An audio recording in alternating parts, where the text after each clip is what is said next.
Alhamdulillah. Wassallallahu ala Sayyidina Muhammadin wa ala alihi wa sahbihi ajma'in amma ba'd. Alhamdulillah, pada malam hari ini kita kembali berkumpul untuk kembali mendengarkan pengajian kitab Mursyidut Tullab karangan Alenan Regurta Ki Haji Abdurrahman Ambo Dalek. Seperti biasanya sebelum Aduktur memulai pengajian, ada salah seorang santri yang membaca pengajian sebelumnya. Kepada santri tersebut kami silahkan dengan hormat.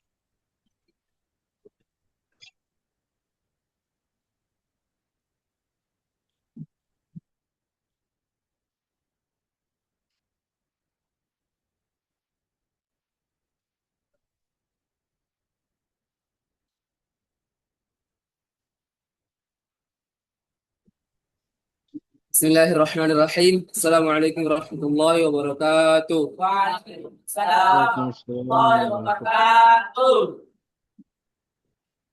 Al-mas'alatu tasi'a asyar.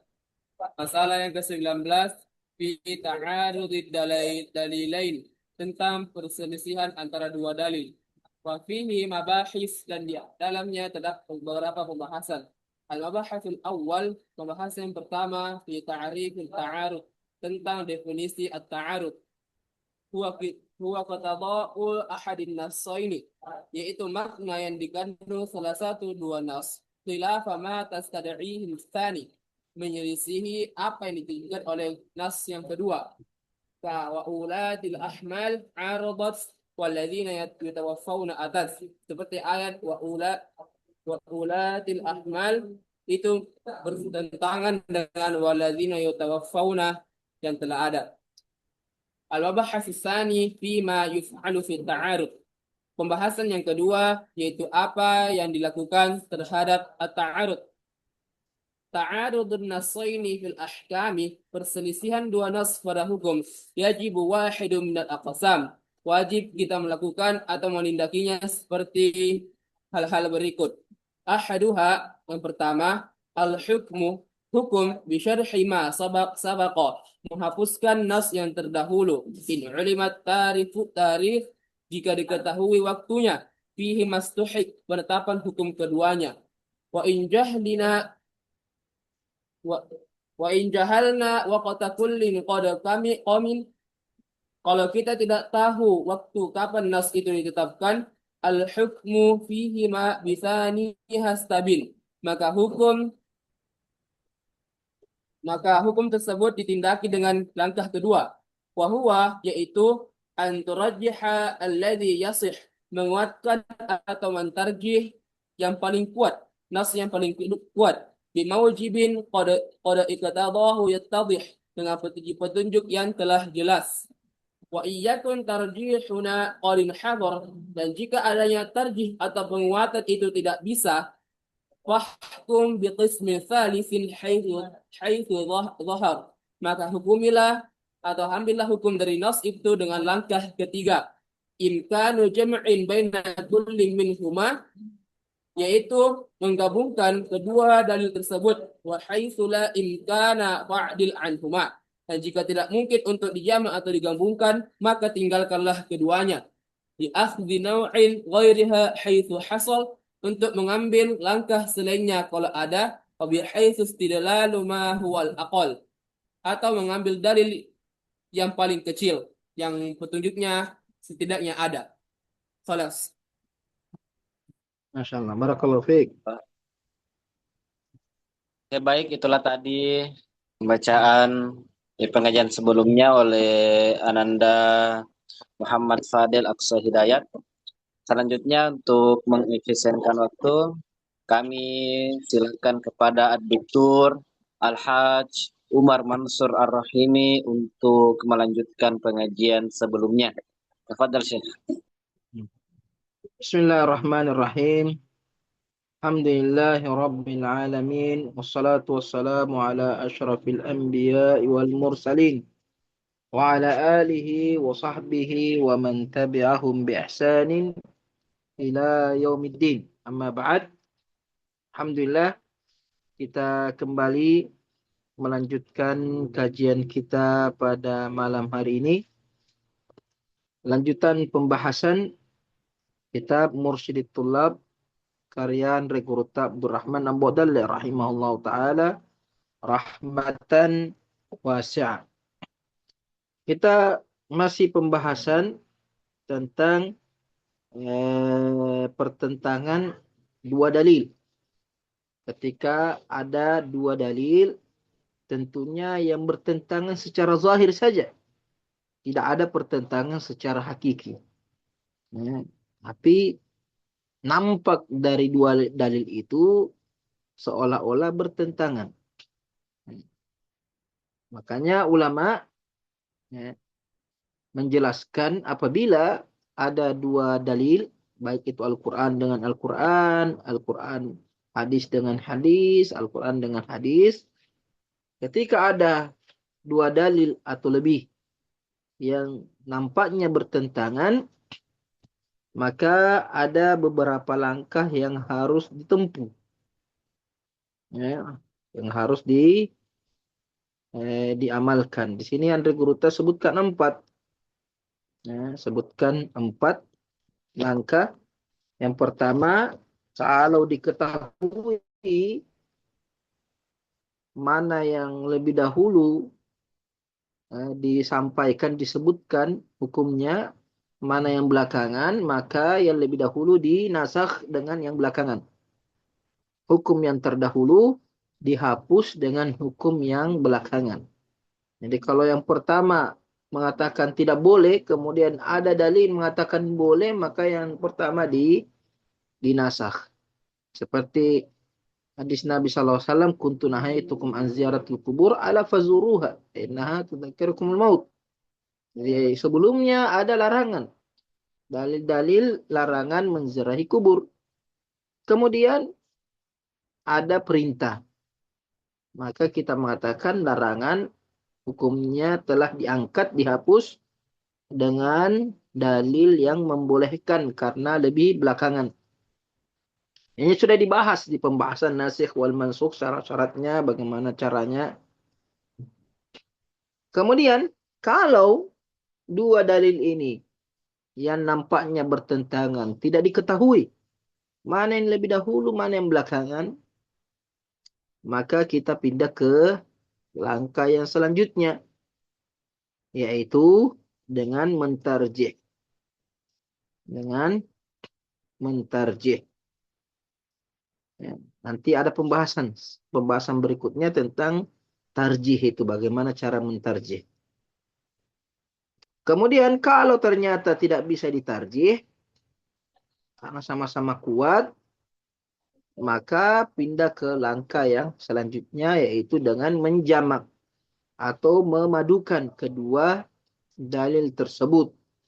Ada langkah-langkah yang bisa ditempuh untuk bagaimana cara agar dua dalil ini yang nampaknya bertentangan tapi dicarikan jalan keluar sehingga tidak bertentangan.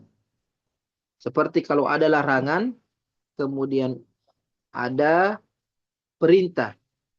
Atau ada larangan, kemudian Nabi melakukan. Atau ada perintah, kemudian Nabi tinggalkan.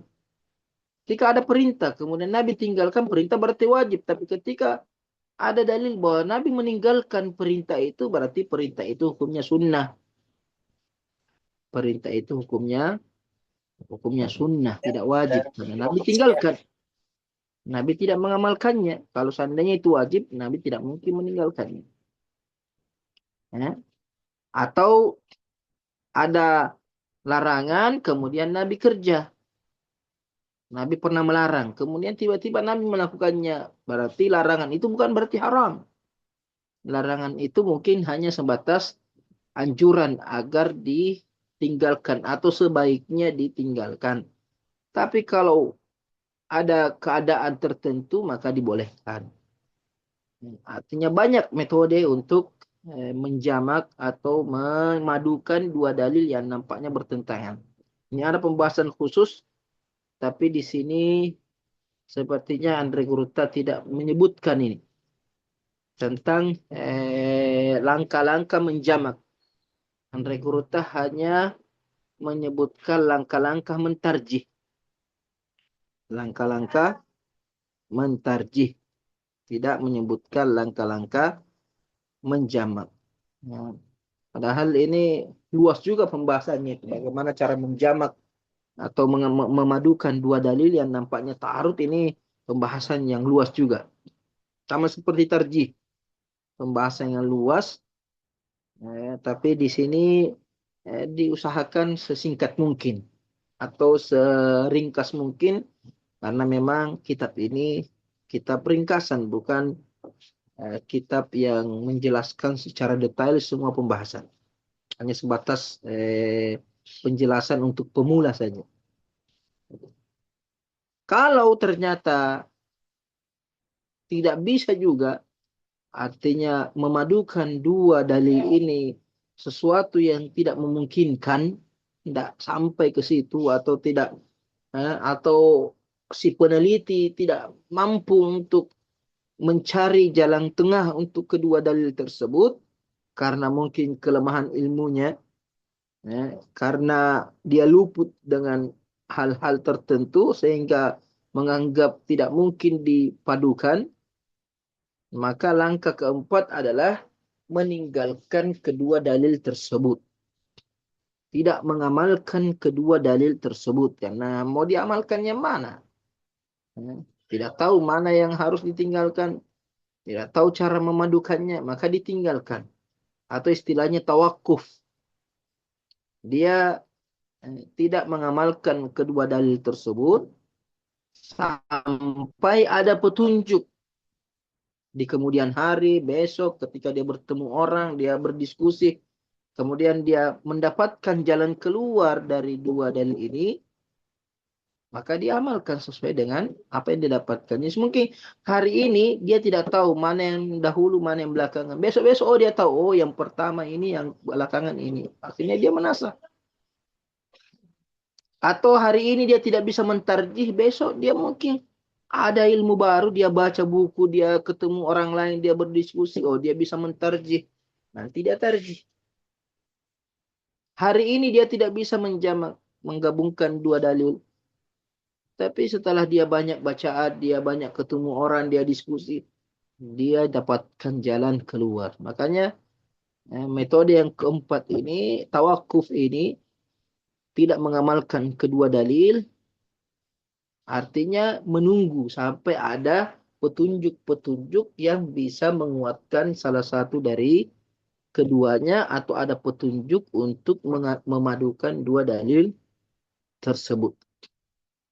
Nah, ini 3 langkah yang ditempuh. Sekalipun sebagian ulama terkadang urutannya berbeda. Kalau di sini kan nasakh dulu, kemudian tarjih, kemudian jamak. Sebagian ulama mengatakan tidak, dijamak dulu, diusahakan diamalkan dulu, karena kaidah mengatakan i'malud dalilaini aula min ihmali ahadihima. Mengamalkan dua dalil itu lebih baik daripada menjatuhkan salah satu di antara keduanya. Kalau kita mengatakan nasikh wa mansukh, berarti kita jatuhkan salah satu dari keduanya. Kalau kita mengatakan tarjih, berarti kita juga menjatuhkan salah satu keduanya. Maka yang lebih utama adalah menggabungkan atau mencarikan solusi jalan tengah untuk kedua dalil, sehingga kita bisa mengamalkan hadis ini, mengamalkan hadis ini juga. Mengamalkan hadis yang pertama atau dalil yang pertama dalam kondisi tertentu, hadis yang kedua dalam kondisi tertentu. Ya, harus ada proses. Kemudian kalau tidak bisa dijamak, baru berusaha untuk mencari atau menentukan mana yang dinasakh dan mana yang mansukh. Ini masuk kategori tarjih juga. Kalau tidak tahu, baru tarjih. Jadi ada yang membalik.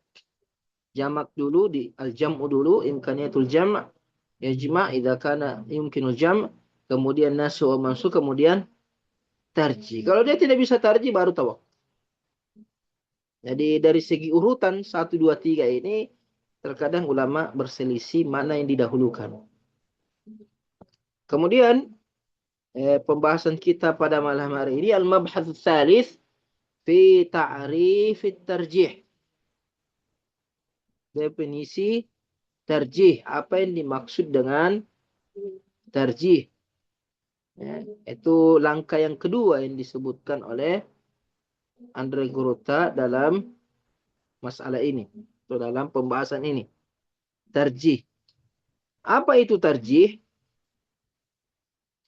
Kata Andre Guruta, tarif tarjih, wa in yuqawwa ahadun wa in yuqawwa ahadut tarafaini fahuwa tarjihi bighairi maini, fahuwa tarjihun, ini tarjihun bighairi maini, fahuwa tarjihun bighairi maini bi an yuqawwa ma rawahul aktsar ala riwayatil aqalli yudhkar.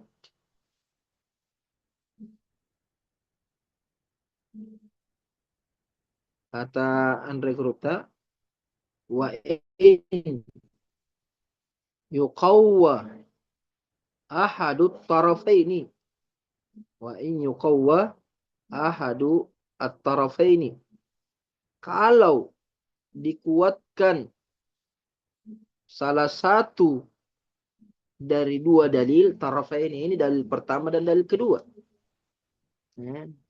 Kalau dikuatkan salah satu dari dua dalil yang nampaknya bertentangan, wahuwa tarjihun bighairi maini, maka itulah yang dimaksud tarjih tanpa ada keraguan. Jadi ketika seorang mujtahid menguatkan salah satu dari dua dalil yang nampaknya bertentangan, berarti dia melakukan proses tarjih, menguatkan. Bi ayyu qawwa ma rawahul aktsar ala riwayatil aqalli yuzkar. Di antara contoh tarjih, bentuk tarjih atau langkah tarjih, itu dengan menguatkan dalil yang diriwayatkan oleh banyak orang, menguatkan apa yang diriwayatkan oleh banyak orang daripada yang diriwayatkan oleh sedikit orang yang disebutkan. Jadi kalau ada dua hadis bertentangan, satu hadis mutawatir, satu hadis ahad, maka hadis mutawatir dikuatkan, lebih diamalkan daripada hadis ahad. Atau ada hadis masyhur bertentangan dengan hadis gharib, maka hadis masyhur karena lebih banyak, masyhur 3 ke atas, sedangkan gharib cuma 1, maka masyhur didahulukan daripada hadis gharib. Ini contoh. Jadi tarjih adalah menguatkan salah satu dari dua dalil yang bertentangan. Dengan langkah-langkahnya, dengan contoh-contohnya atau model-modelnya yang nanti akan disebutkan di mabhas berikutnya, yaitu al-mabhasul rabi'. Al-mabhas ar-rabi' fi anwa'it tarjih, tentang jenis-jenis tarjih. Jadi tarjih menguatkan salah satu. Bagaimana mentarjih? Bagaimana model-model tarjih? Kata Gurta, anwa'uhu arba'atul aqrari. Anwa'uhu arba'atul aqrari. Ahaduha tibarul isnadi. Ahaduha tibarul isnadi. Wa thaniha huwa tibarul matni. Ahaduha tibarul isnadi. ahaduha i'tibarul isnadi wa thaniha huwa i'tibarul matni wa thalithu i'tibaru madlulin uni madlulin uni madlulin uni warabi'u i'tibaru amrin khariji misalu kullin fil kitabil misalu kullin fil kitabi fartaji. Ini Andai Kota menyebutkan jenis-jenis tarjih. Disebutkan 4. Anwa'uhu arba'atul akrari. Jenis-jenis tarjih ada 4 yang ditetapkan. Ini 4 artinya secara umum. Bukan secara terperinci. Karena setiap dari 4 ini ada rinciannya. Ada cabang-cabangnya. Anwa'uhu arba'atul akrari. Jenisnya ada 4 yang ditetapkan. Ahaduha yang pertama i'tibarul isnadi. Terkadang kita mentarjih dengan atau mentarjih dari sisi sanadnya. Dari sisi sanadnya. Seperti yang dicontohkan di atas riwayat dan hadis yang diriwayatkan oleh banyak orang, sanadnya banyak yang meriwayatkan hadis itu dengan sanad yang banyak, itu lebih diutamakan atau lebih dikuatkan daripada yang diriwayatkan oleh sedikit orang. Berarti ini tarjih dengan sanad atau jumlah sanad. Terkadang mentarjih dari segi sanad bukan dilihat dari jumlahnya. Dari jumlah teman, jadi ada hadis 3 orang yang meriwayatkan bertentangan dengan hadis yang diriwayatkan 1 orang, maka yang 3 diutamakan atau didahulukan, dikuatkan daripada yang 1. Tapi terkadang bukan jumlahnya, tapi dilihat dari kekuatan hafalan si perawi. Jadi kekuatan derajat hafalannya. Jadi bisa jadi ada 1 perawi sendiri meriwayatkan hadis, tapi lebih kuat daripada yang diriwayatkan oleh banyak orang, 3 atau 4. Terkadang 1 orang mengalahkan kekuatannya banyak orang. Karena kekuatan hafalannya, mungkin dia imam, mungkin dia orang yang siqatun sabtun, kuat hafalannya, kuat keilmuannya, sehingga riwayat yang dia teriwayatkan lebih dikuatkan daripada yang diriwayatkan oleh banyak orang.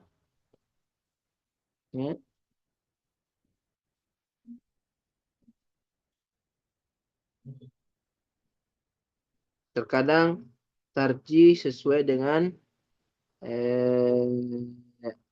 petunjuk-petunjuk yang ada pada sanad.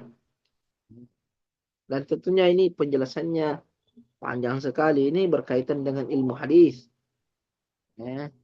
Jadi kalau kita mau jelaskan secara detail jenis-jenisnya, model-modelnya, seperti contohnya riwayat hadis di Sahih Bukhari lebih didahulukan daripada riwayat hadis di luar Sahih Bukhari. Hadis marfu lebih dahulukan dari hadis mauquf. Hadis marfu dari Nabi, hadis mauquf dari sahabat. Ucapan Nabi lebih dahulukan daripada ucapan sahabat. Ada hadis disepakati kesohihannya, ada hadis diperselisihkan kesohihannya. Tentunya yang disepakati lebih dahulukan daripada yang tidak disepakati. Dan banyak lagi. Contohnya yang jelas, di antara bentuk tarjih, seseorang mujtahid mentarjih dengan meneliti sanadnya. Mana yang paling kuat, mana yang paling banyak, mana yang paling terkenal, mana yang paling menonjol. Banyak sekali langkah-langkah yang bisa dipakai ketika mentarjih dari segi sanadnya. Kemudian Yang kedua, wasaniha wa tibarul matni. Yang kedua, mentarji dengan meninjau segi matanya. Dari matan hadis yang dipertimbangkan. Matan hadisnya. Seperti contohnya, matanya ada 2 hadis yang bertentangan. Satu, matanya itu memakai bahasa yang fusha. Bahasa yang sesuai dengan kaidah bahasa Arab. Tapi ada hadis yang bahasanya kaku, bahasanya seperti bukan bahasa orang Arab, pakai bahasa Arab tapi tidak sesuai dengan kaidah bahasa Arab. Tentunya yang matanya sesuai dengan kaidah bahasa Arab itu lebih dahulukan daripada matan yang bahasanya tidak sesuai dengan kaidah bahasa Arab. Karena Nabi Shallallahu Alaihi Wasallam adalah orang Arab yang paling fasih. Nah, mungkin Nabi mengucapkan suatu hadis yang bertentangan dengan kaidah bahasa Arab. Contohnya, ada 2 hadis bertentangan. Satu perintah, satu larangan. Sebagian ulama mengatakan perintah lebih dahulukan daripada larangan. Atau sebaliknya, larangan lebih dahulukan daripada perintah. Seumpamanya, ada hadis memerintahkan atau membolehkan minum sesuatu. Kemudian ada hadis yang melarang minuman tersebut. Maka dalil yang melarang itu lebih dikuatkan daripada dalil yang membolehkan. Karena membolehkan itu kembali ke hukum asal. Hukum asalnya segala sesuatu boleh. Sedangkan larangan itu menyelisihi hukum asal. Maka yang menyelisihi hukum asal itu lebih kuat daripada yang sesuai dengan hukum asal. Antaranya juga dari segi matan. Dikuatkan hadis yang semakna dengan makna hakiki daripada hadis atau dalil yang memakai makna majazi. Karena makna hakiki lebih dahulukan daripada makna majaz. Seperti contoh, hadis yang lafaznya bersifat khusus, itu lebih dahulukan daripada hadis yang lafaznya bersifat umum. Kita sudah pelajari lafaz khas dengan lafaz am. Lafaz khas itu lebih dahulukan daripada lafaz am. Karena lafaz khas itu lebih mengarah kepada sesuatu tertentu. Sedangkan lafaz am itu lebih umum. Ya. Lafaz muqayyad lebih dahulukan dari lafaz mutlak. Yang mubayyan lebih dahulukan daripada yang mujmal. Nah, ini sudah dibahas pada pembahasan-pembahasan sebelumnya. Jadi yang kedua ini adalah proses mentarjih 2 dalil dengan meninjau matanya. Dan ini banyak prosesnya. Ya. Banyak contoh-contohnya. Ya. Ini kalau mau dijelaskan, itu kembali kepada buku-buku yang membahas usul fikih secara detail. Ini cuma contoh saja, cuma kitabnya Andre Gurute ini cuma perkenalan supaya kita lebih mengenal apa itu usul fikih. Kalau mau lebih mendalam pengetahuannya tentang usul fikih, ya cari kitab yang lebih detail pembahasannya. Kemudian kata Andre Gurute, wasalisu tibaru madlulin uni. Wasalisu i'tibaru madlulin uni. Yang ketiga dan yang keempat ini agak mirip. Jadi yang ketiga mentarjih ditinjau dari kandungan dari hadis atau ayat tersebut, dari petunjuknya, dari istidlalnya, dari kandungan hadis tersebut, madlulnya, kandungannya, ya petunjuknya.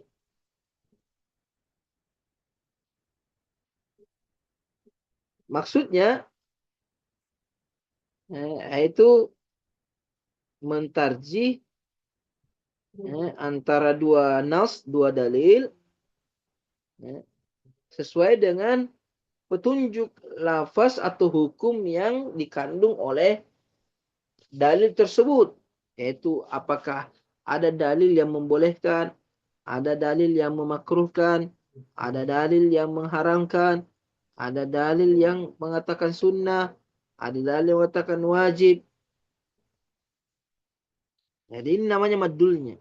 Hadis itu cenderung kepada pengharaman atau penghalalan atau pemakruhan atau anjuran atau kebolehan. Itu madulnya namanya. Madulnya hadis. Artinya petunjuk dari hadis itu menunjukkan ini halal. Atau petunjuk hadis itu mengatakan ini haram. Berarti dari segi kandungan hukumnya. Beda.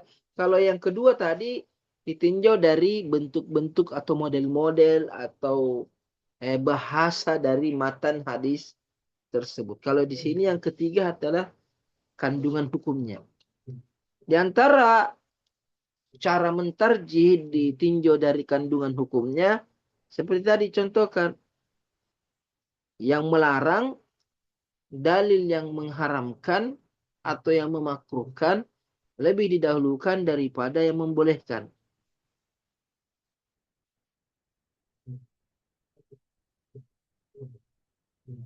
Ya, dalil yang mengharamkan itu lebih didahulukan daripada dalil yang menunjukkan boleh atau makruh atau mustahab atau wajib.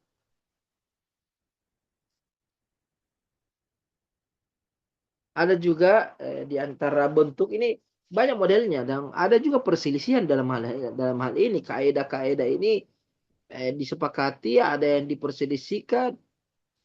Cuma di sini hanya sebatas penggambaran saja. Nah, terkadang mentarjih dari segi petunjuk antara yang menetapkan dan yang menolak. Antara yang menetapkan artinya mengatakan ada. Dengan yang menolak mengatakan tidak ada. Ada atau tidak ada? Ada dalil yang mengatakan ada dalil yang mengatakan tidak ada. Maka dalil yang mengatakan ada lebih dahulukan daripada yang mengatakan tidak ada. Al-isbat muqaddam ala nafi. Gimana? Kenapa? Karena al-isbat fihi ziyadatun minal ilm. Yang menetapkan itu ada tambahan ilmunya. Yang mengatakan tidak ada, berarti dia tidak punya ilmunya.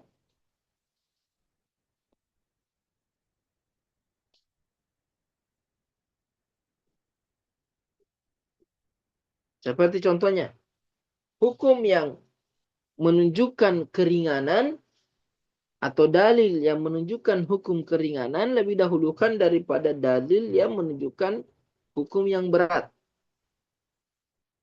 Jadi kalau ada dua dalil, satu memudahkan, satu menyulitkan, maka yang memudahkan lebih dahulukan daripada yang menyulitkan.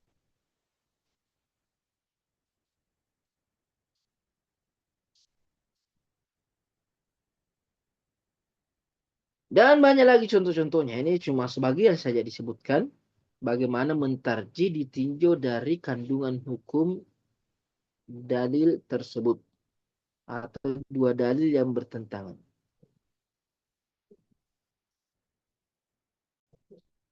Kemudian yang keempat, kata Andre Kuruta, warabi'u tibaru amrin khariji. Yang keempat, mentarjih ditinjau dari petunjuk luar. Petunjuk bukan dari matan, bukan dari sana, bukan dari kandung hukumnya. Tapi ada petunjuk-petunjuk lain di luar dalil tersebut. Ada petunjuk-petunjuk tambahan di luar dari dalil tersebut. Bukan ditinjau dari sanadnya, bukan dari matanya, bukan dari kandungan hukumnya, tapi ada unsur-unsur lain yang menguatkan salah satu dalil sehingga kita mentarjih dalil tersebut.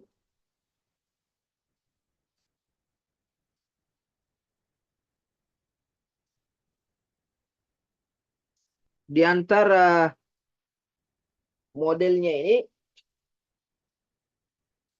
seperti ketika ada dua dalil yang bertentangan. Satu dalil ada pendukungnya dari dalil lain. Artinya ada dua hadis bertentangan. Satu hadis yang pertama didukung oleh ayat Al-Quran. Tapi yang satu tidak didukung oleh ayat Al-Quran.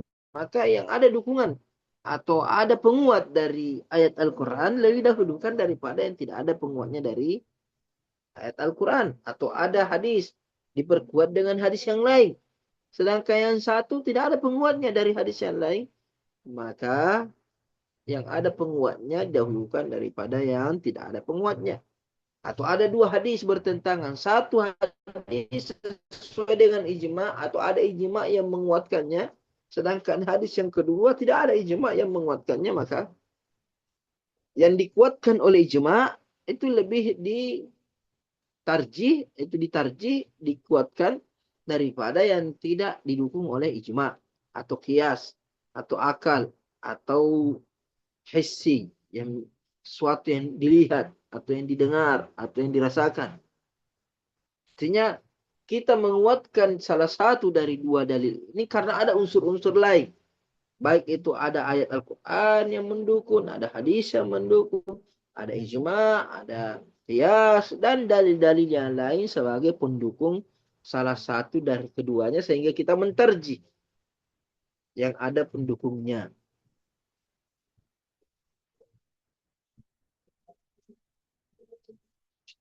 Contohnya, ya, contoh lain atau bentuk lain daripada yang keempat ini, kadang ada dua hadis bertentangan.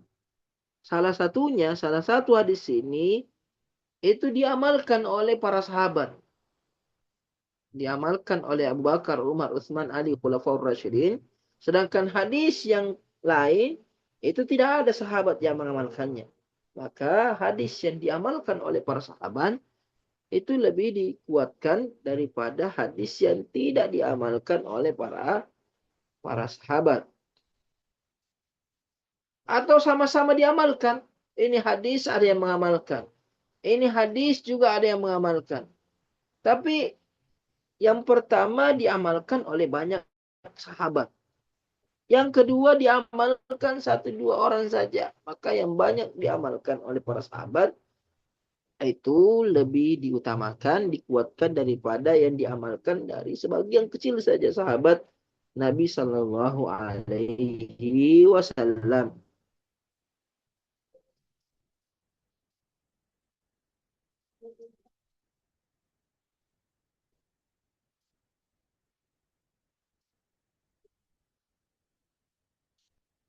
Di antaranya juga, di antara bentuk yang keempat ini, terkadang ada dua dalil bertentang.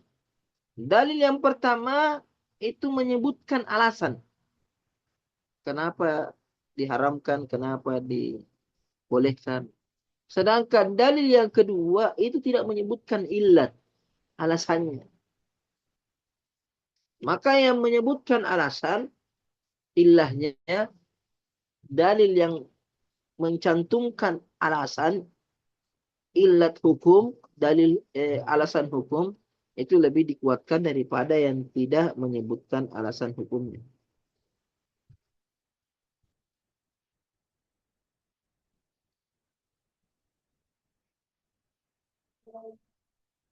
Dan banyak lagi, ini banyak sekali ini, saya lihat ini.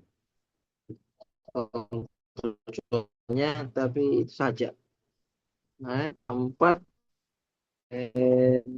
jenis-jenis tarjih yang disebutkan oleh Andrew Bruta. Makanya di akhir bait beliau mengatakan apa? Misalu kullin fil kitabi fartaji. Contoh dari masing-masing jenis tarjih ini, pertama, yang kedua, yang ketiga, yang keempat, contoh-contohnya dicantumkan dalam buku yang lebih besar, buku yang lebih luas, yang lebih detail pembahasannya. Fartaji, maka carilah. Ya, maka carilah buku-buku itu kalau mau penjelasan 4 jenis-jenis tarjih tersebut.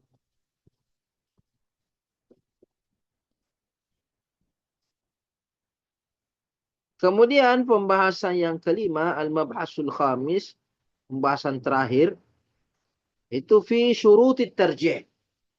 Syarat mentarjih. Tidak boleh kita mentarjih dua dalil. Ada dua dalil yang kita anggap bertentangan. Kita mau mentarjihnya dengan metode yang tarjih. Mau mentarjih dari segi sanadnya, atau dari segi matanya, atau dari segi kandungan hukumnya, atau dari segi unsur-unsur luar. Nah, itu tidak boleh kecuali memenuhi syarat. Ada syarat-syarat yang harus dipenuhi. Kata Andegurutta, wa syaratu fit tarjihi asya. Wa ha ana azkuruha kun wa'iya. Awaluha tamathalun nassaini fi thubuti kulli wahidin hatta yafi. Wa thaniha istiwa'u kullin minhuma fil quwwati allati uridat bihima. Wa thalithu syuruti an yattahida fi sairil wihdati haitsu wujida. Rabi'u syuruti an yattafiqa fil hukmi fartajih qad tahaqqaqa. Ini ada 4 syarat tarjih. Kalau mau mentarjih harus terpenuhi 4 syarat ini. Kata Andegurutta, wa syaratu fit tarjihi asya. Ulama mensyaratkan dalam tarjih beberapa perkara. Wa ha ana azkuruha kun wa'iya. Sekarang saya akan menyebutkannya, maka hendaklah engkau fokus. Hendaklah engkau menghafalnya, memahaminya. Awaluha tamathalun nassaini fi awaluha tamathalun nassaini fi thubuti kulli wahidin hatta yafi. Syarat yang pertama, adanya kedua nas tersebut mirip atau setara dalam kekuatan. Masing-masing keduanya. Thubuti kulli wahidin hatta yafi. Agar seimbang. Jadi kalau ada satu hadis sahih, satu hadis dhaif, tak usah kamu tarjih. Mau apa ditarjih? Kenapa? Karena yang dhaif tinggalkan. Amalkan yang sahih. Jadi kalau ada satu yang sahih, ada satu yang dhaif, tidak perlu ditarjih. Tinggalkan yang dhaif, amalkan yang sahih. Yang boleh ditarjih kalau sama-sama sahih. Sama-sama kuat. Sama-sama diyakini bersumber dari Nabi SAW. Tapi kalau ada yang lemah, tak perlu ditarjih. Tinggalkan saja yang lemah, amalkan yang sahih. Selesai. Jadi harus sama-sama, harus ada kemiripan dalam kesahihan thubut masing-masing kedua dalil tersebut. Harus sama-sama sabit, sama-sama sahih, sama-sama bisa diamalkan. Sekalipun ada satu yang sahih, ada yang satu yang hasan. Kalau ada satu sahih, ada satu yang hasan, yang sahih dahulukan daripada yang hasan. Karena sahih lebih kuat daripada hasan. Yang harus ditarjih ketika sama-sama sahih, sama-sama hasan, sama-sama kuat. Kekuatannya seimbang.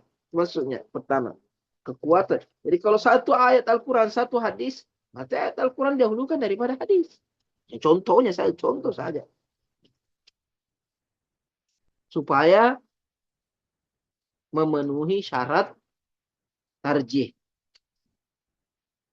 Wa thaniha istiwa'u kullin minhuma fil quwwatin lati uridat bihima. Jadi kalau yang pertama harus sama-sama diamalkan, thubut, ditetapkan kebenaran dua dalil tersebut. Kalau yang kedua, istiwa'u kulli minhuma fil quwwah, harus sama kekuatannya. Artinya sahih, sahih. Hasan, hasan. Mutawatir, mutawatir. Yang kedua. Kalau yang pertama, semuanya bisa diamalkan. Hadis yang pertama, hadis kedua bisa diamalkan. Baik itu sahih, yang satunya sahih, yang satunya hasan, maka boleh diterjih. Cara yang pertama. Tapi kalau cara yang kedua tidak boleh. Harus sama derajatnya. Harus sama derajatnya. Quran Al-Quran. Hadis, hadis. Mutawatir, mutawatir. Wa thalithu syuruti ayyattahida. Syarat yang ketiga harus sama bisa iril wihdati haitsu wujida. Harus sama dalam segala sisinya, dari semua sisinya. Kalau memungkinkan. Artinya waktunya harus sama, tempatnya harus sama, keadaannya harus sama. Ya, seumpamanya ada satu dalil membolehkan, ada satu dalil melarang. Tapi yang membolehkan di waktu yang lain, yang melarang di waktu yang lain. Contohnya, ada hadis anjuran salat sunnah. Ada hadis larangan salat sunnah. Tapi anjuran salat sunnah di waktu yang boleh. Larangan salat sunnah di waktu yang makruh. Berarti di sini tidak ada tarjih. Karena masing-masing dalil di waktu yang berbeda. Atau keadaan yang berbeda.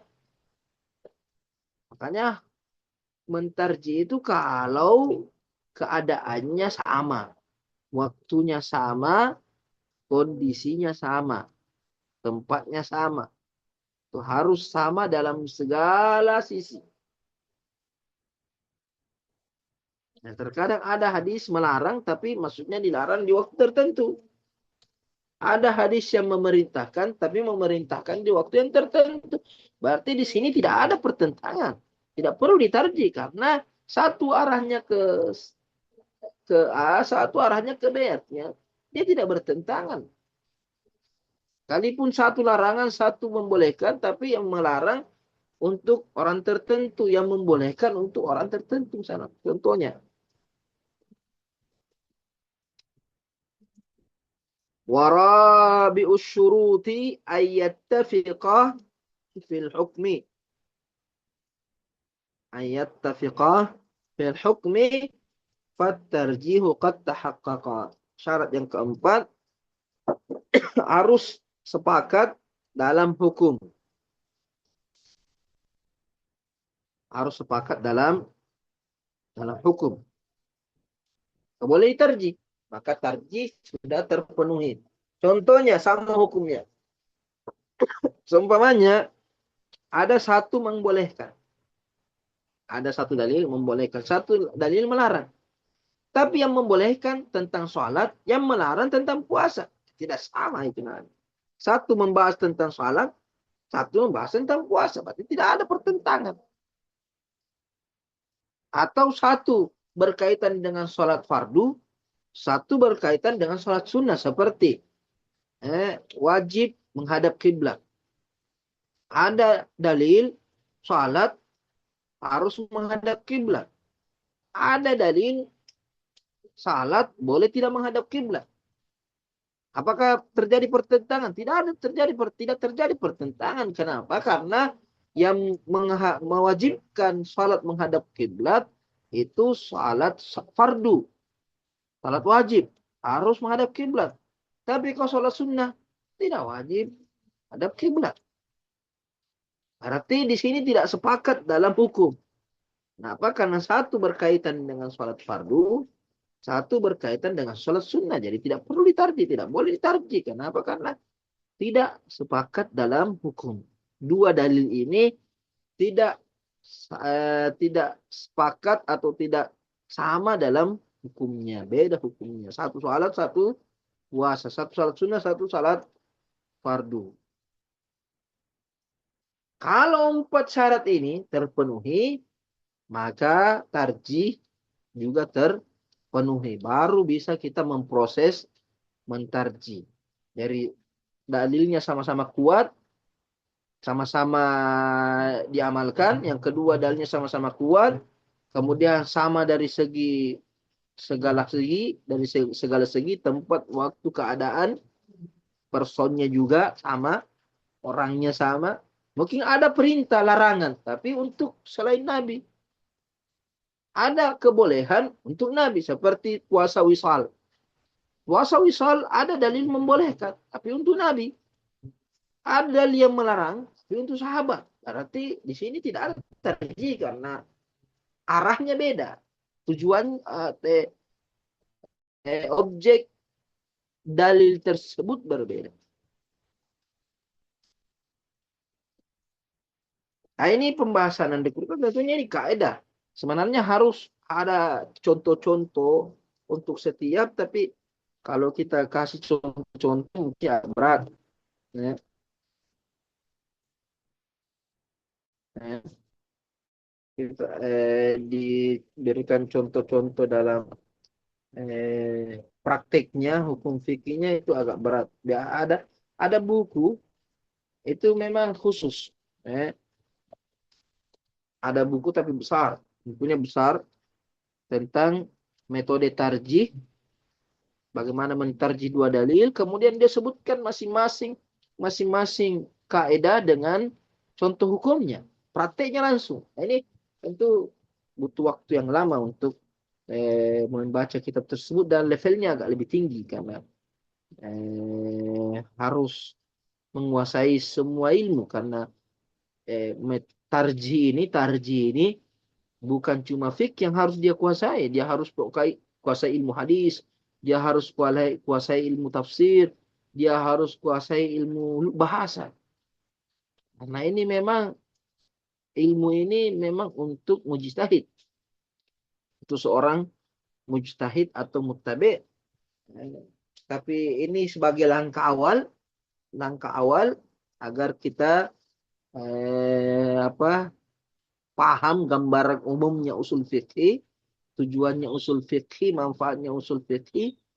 Kalau memang ada keseriusan, ada kemampuan untuk menangkap materi-materi usul fikih, maka dia boleh terjun ke dalam bidang ini. Nah, termasuk jurusan yang berat di Al-Azhar itu usul fikih biasanya. Banyak juga yang takut untuk masuk ke jurusan usul fikih karena itu pembahasannya berat biasanya. Pembahasannya berat, ya. Tapi ya Allah memberikan kemudahan kepada siapa yang diinginkan. Tapi tujuan utamanya Andre Guruta untuk kitab ini adalah sebagai pembuka saja. Nah, ini materi usul fikih secara keseluruhan kita sudah selesai. Ada lagi satu pembahasan tatimah, pembahasan pelengkap dari usul fikih. Sebenarnya dia masuk ke kawaid fiqhiyah, bukan masuk usul fikih, tapi dia masuk ke kawaid al-fiqhi. Andre Guruta nanti akan jelaskan kawaid al-fiqhi al-khamsah, 5 kaidah fikih yang populer atau yang menjadi kaidah inti. Nah, mana kaidah ini akan melahirkan kaidah-kaidah yang lainnya. Insyaallah nanti pertemuan berikutnya, apakah kita baca satu pertemuan atau dibagi, nanti kita lihat pertemuan berikutnya. Nah, ini pertemuan kita pada malam hari ini tentang usul fikih. Semoga bermanfaat. Kalau ada pertanyaan bisa ditanya.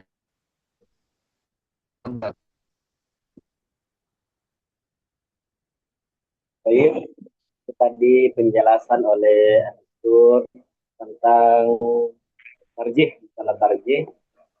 Ini tadi sedikit mencakup masalah pembahasan hadis.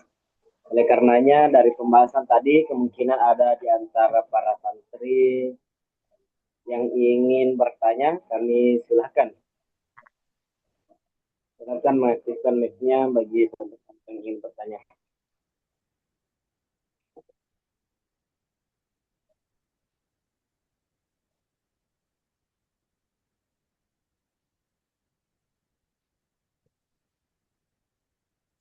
Baik,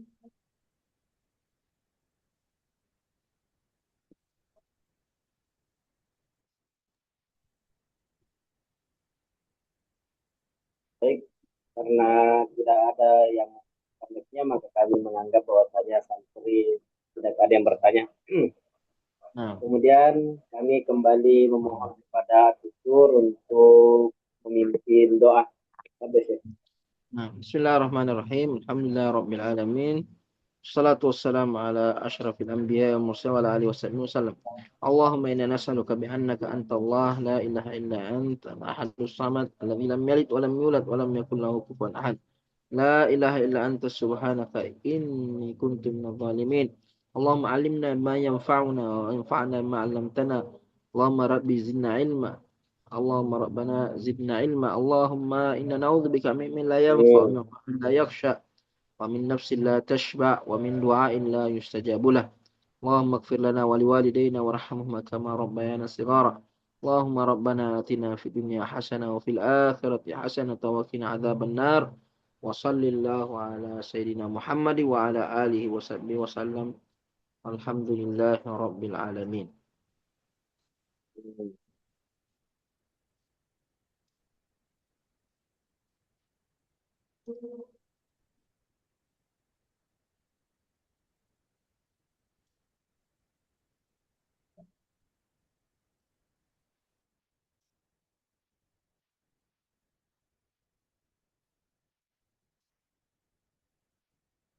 Tidak bisa.